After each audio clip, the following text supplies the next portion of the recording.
হন্ধি কৌরবর হন্ধি মাতা পাণ্ডবর হতে তোর খ্যাতি কি? খ্যাতি কোনাই জননী, খ্যাতি কোনাই।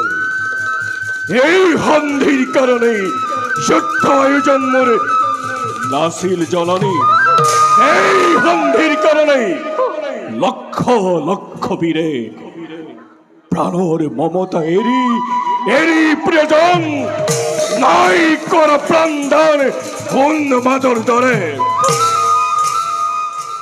ওরা বাতা দুর্যোধন, জন্ম মোরে ক্ষত্রিয় কুল বীরময় ছন্দ পঙ্খীয় রাজ রাজস্বর প্রাণর ভয়তাজি কাপুরুষ হই পাণ্ডবর শরণতে প্রণিপাত করি।